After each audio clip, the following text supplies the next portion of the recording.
So I've not been this excited in a very long time. Like, I can't even remember the last time I got this excited. Maybe collecting the E30. No, not even collecting the E30 because I know it was just a basic piece of metal. I've not been this excited in a very, very, very long time. Harry's helping us again. Spends his whole life helping me. We're on the way to collect something, and I've never bought one of these in my entire life. I'm pretty sure you can guess from the title of the video what we're going buying. But around 2 or 3 days ago, actually, we'll go and pick it up and then I'll explain my thought process. I'm so excited. So we've got it. Harry just said we'll know by the end of this road if we strapped it in properly or not. Good job this guy isn't a scumbag because we've just left without the keys, and he says, "You've left your fucking keys." He says, "Wait there, we'll come." So he's coming somewhere. So he's driving down in his car. I wonder if he's in the M3, mate. Yeah, hopefully. Okay, so it's the next day, it's bright, we can actually see me and we can see what I've got. I'm pretty sure you know what it is anyway. So let's not waste no time. Let's show you what we've bought.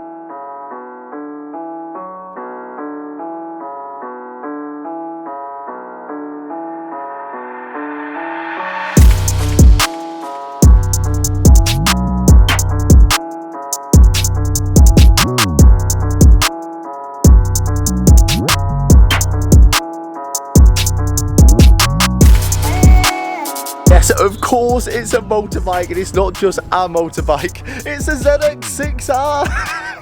If you're like, what does that mean? It's the same engine I got in the Reliant, so I thought I have to get a ZX6R. I can't not have a ZX6R powered Reliant without having a ZX6R. Now I'll explain why I've got a ZX6R, because obviously it's a cool bike, but this is the newer one. It's a 2004, so it's fuel injected, not carb. One less thing to worry about. Now the reason I got a ZX6R is because I know this bike inside and out. I know this engine inside and out because I've dealt with it all on the Reliant. So it's one less thing to learn. And the second reason I got a ZX6R instead of like a 125 is because I've just passed my CBT. Buongiorno people, it is the morning of my CBT and it is throwing it down. But that is not the worst thing. The worst thing is, the place I've booked, I went to the website and there's no information about what they actually fully give. Like, do I need to get boots, gloves, blah, blah, blah. And to be fair, I did look last night and I was like, right, okay, well, the website doesn't say much, so I don't think they're going to be that strict in it. I look online and online says, you know, we recommend that you wear boots, but trainers are fine as long as the lace up leather, blah, blah, blah. I was like, oh, I'll be fine. So I woke up this morning, I was like, let me just call them, right? So I rang this morning, I said, there's no information on your website, I don't need to bring anything yet. They was like, yep, you must wear boots, you must have gloves. I'm like, fuck! The CBT's in like an hour, so now I'm rushing to Screwfix to pray that they've actually got some boots in my size and see they have some kind of gloves. So I managed to get some work boots, and these are the best gloves I could grab quickly, so I'm going to hope that they've got some there. These are just like leather gloves. I'm hoping they've got some there and I can just return these because I want to get some obviously proper gear and not be rushed like today. But I can use these when I'm working on the car, so these are fine. So let's get there and let's pray they've got some gloves, but I'm going to have to use these worst case. Not ideal. And I know this is really silly and I'm definitely not advertising being like me, but I have a hell of a busy life and I thought these things would get provided. Especially the one that I've gone with is £170. It's a lot more expensive than last time I looked. I think last time I looked it was like 110, 120. I wanted to find a CBT which I could fully film the process, and I messaged so many people and I waited so long for replies, and I never got one single company saying that they'll let me film. And I was waiting and waiting and waiting and waiting for a company that would, and just none of them popped up, so I've just took the bullet. So I don't think I'm going to be able to film the whole process. Apparently there's some like laws around it, and because there's other drivers there it makes it more complicated to film as well. So unfortunately I have tried my hardest to find a company that will let me film the process, but from what I gathered, apparently it is actually against the law to film the actual testing and the teaching process. That's from what I've gathered. I have seen people on the internet film their module 1 and 2, so I don't know how that makes sense, but that's what I got told from multiple different companies, so I am really sorry. I might try and film as much as I can, but this isn't going to be like a walkthrough full video like I've done with the drifting and stuff, unfortunately. Okay, so we've just finished the first bit. These are the bikes that we were on. 125, some Chinese ones. So we had one of these bikes each, and this is where we was doing the training. So first of all, we're just, you know, going up and going round, going through the gears, going through some cones, doing some figure eights, and then we made shift some junctions, so turning left junction, turning right junction. We did some it's absolutely throwing it down. It doesn't help because it's so cold. Look at my jeans, I'm literally drenched. So yeah, we've just been doing it in here, and we're just doing some U-turns. We've done quite a lot, to be fair. I'm actually quite surprised with how much information we've got. It's not just like, this is what you've got to do, this is what you've got to do. It's actually been really helpful information as well. So in terms of what gear you should get, why you should get gear, some good brands, some good websites to buy some gear from, and just loads of stuff. We've gone a lot over the mechanicals of the bike as well, which I quite enjoyed. But I'm absolutely freezing, so I'm going to go and get some food around the corner. I'm going to go and sit in the BMW because we've got half an hour until we go out on the road. So we're going out on the road in half an hour, which is going to be fun. I'm not going to lie, I picked it up really quick. I'm not going to lie. I feel like I'm doing really well. So let's go and get some food. Let's get some heated seats on the BMW for half an hour, and then I'll catch you. Well, wish I had a GoPro, but I can't do it, unfortunately. Right, and that's it done. So we basically went out for a couple of hours. The other guy, there was 3 of us. One guy wasn't comfortable enough going out on the road, so there was 2 of us that went out on the road. One guy went out first. He was like the lead, and we just followed him. And then we just had people throughout. We had microphones in, and he was saying, take the left at the next exit, go straight on, take right, blah blah blah. And then I went out as the lead biker after that, and oh, it was such good fun. It was honestly really good fun. It was when I went out as well, we just did the same route, so I knew where we was going, so I could just relax and just enjoy it. I was really enjoying it. The guy was really happy with us as well. He was like, you're both ready to go up to a 650, to be fair. So yeah, I've got my theory booked on Tuesday, and then I'm going to get the mod 1 booked after that, hopefully for the end of this month. So it's great. It's honestly really good fun. The CBT is not like people telling you what to do and this is a test and blah blah blah. It's like, let's go have a bit of a laugh and let's just make sure you're safe, enjoy yourself, and yeah, enjoy yourself. So I had a really good time. I really did. Now I have actually found a company who are happy to let me film my direct access, which is my mod 1 and my mod 2. They said that legally I can't film the test because it's government property, but they're going to let me film as much as possible. So I will actually be able to show the rest of the process. But for now, let's get back to the Kawasaki. And obviously I don't want to ride around on the 125. We're doing my direct access in 2 weeks, and I thought, well, why don't we just buy the bike, which I'm going to have, and then I can learn around here and basically get used to a bigger bike, and then it should be a doddle do my direct access. That's the idea anyway. Until I realised that this is what they call a super bike. This is a race bike, and this is nothing like what I'm going to be doing on my direct access. And I quickly realised this because I got on this bike and you can't turn it. You can't turn it. And also, this was a track bike. It's got racing clutches in it, it's got smaller sprockets, so it's geared for acceleration. It is hard to ride. Here we are, and in the back of the van. Yes, it's dark, and I'm not going to do a full intro here and everything, so we just want to show you offloading it. We are going to have a quick go around here. First drive of the Kawasaki. I've only ever ridden the 125 once.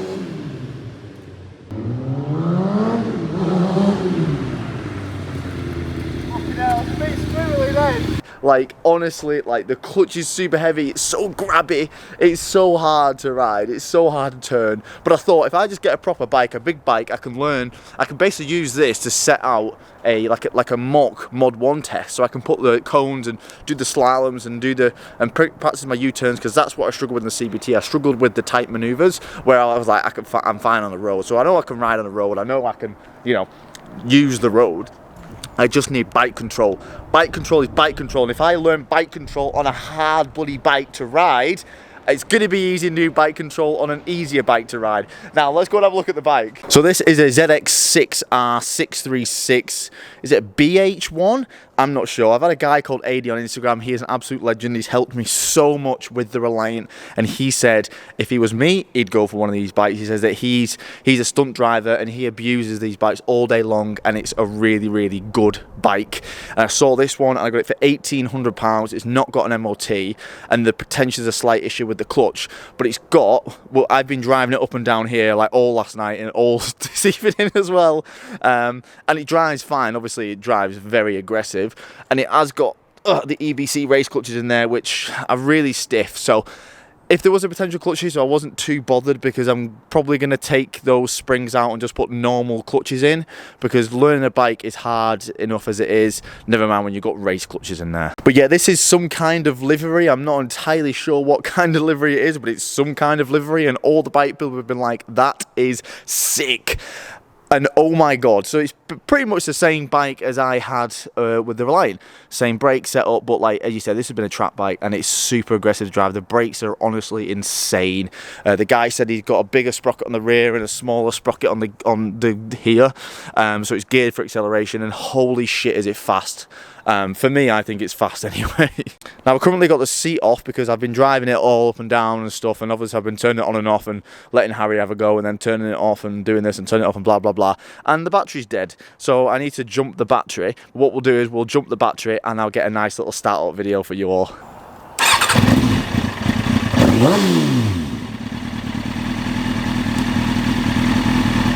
Oh my god, it's so cool! So here it is. It's quite funny actually, because it looks like you got a headlight out, but this one is your dip beam, and the other side is your full beam, which is really weird. But here it is, everybody. Oh my god, it's so much bigger in person as well.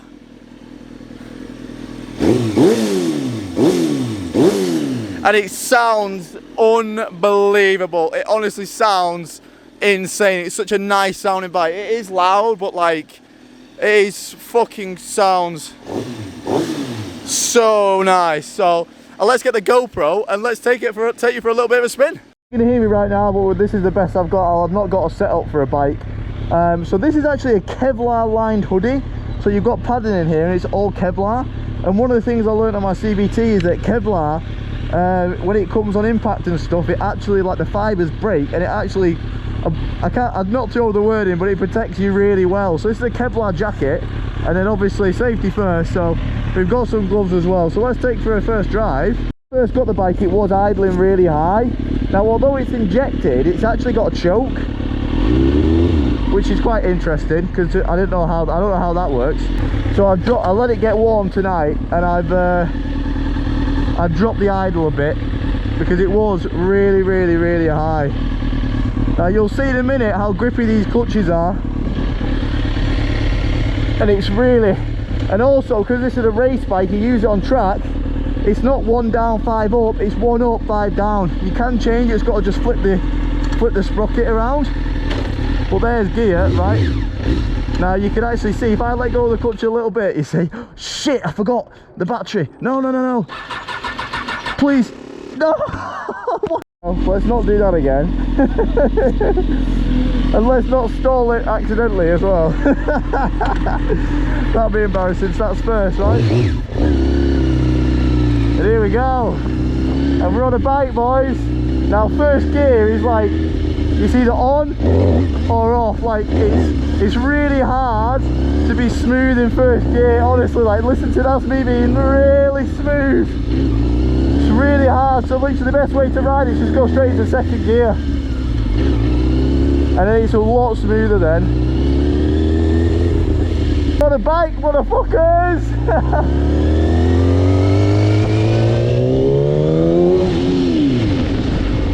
And the brakes are honestly insane on it. I can't believe how good the brakes are. It's like actually scary how good the brakes are. Now, it's really hard to do U-turns like this. You've got to use the clutch, you've got to give it throttle. To do U-turns, you've got to give it throttle to give some forward momentum. But especially in this bike, you give it any throttle, it's just going. So you've got to give it throttle, because you can actually slip the clutches in bikes. So that's what I got told on my CVT. So there's no such thing as burning out the clutches. So you've got to give it throttle and hold the clutch, and then you've got to use your back brake to control the speed. It's fucking hard, honestly.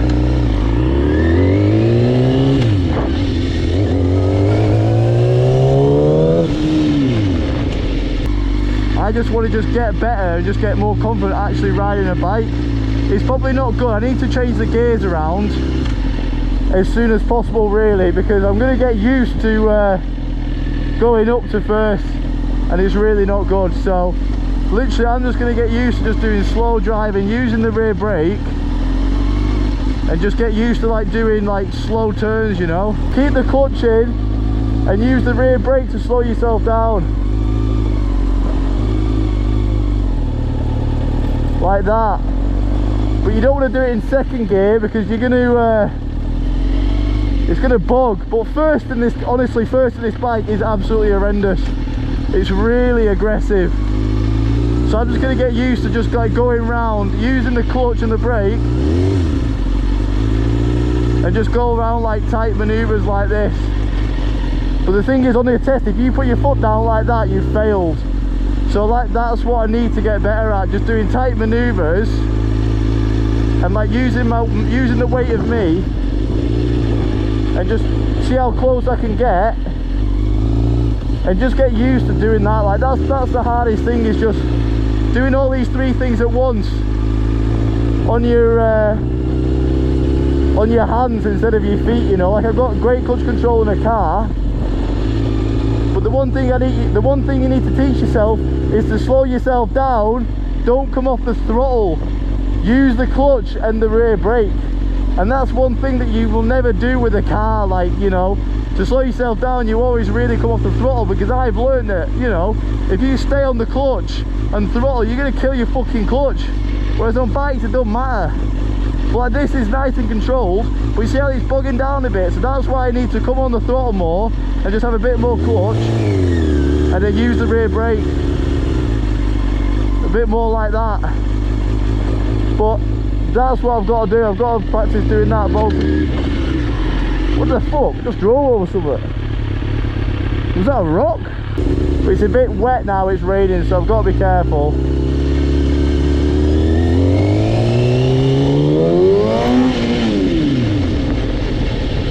But that's like, I definitely don't want to go full throttle. And it's so hard. I've just got some new gloves as well, so it's even harder to ride in the new gloves, so.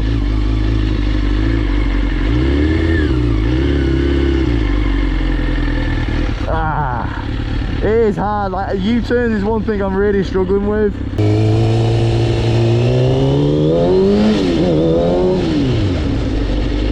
So yeah, what is the plan? This isn't a project bike, it needs an MOT, but I think it will pass either now or with a little bit of work. This isn't a project bike. I wanted a bike that kind of just works. I think we are going to change the clutches, just some standard clutches, because it's just unnecessary having them race clutches for what I'm going to use it in. And it's just, I'm just going to have a good summer in the bike. We've got a direct access, hopefully we pass. And we're just going to use the bike and just have a great social life with the bike. So hopefully we get hopefully we got some new bike people in here. Hello, sorry if sorry if I don't know what the hell I'm talking about and it's painful. But yeah, I love you all. I can't wait, since I've been so excited. I'll see you in the next one.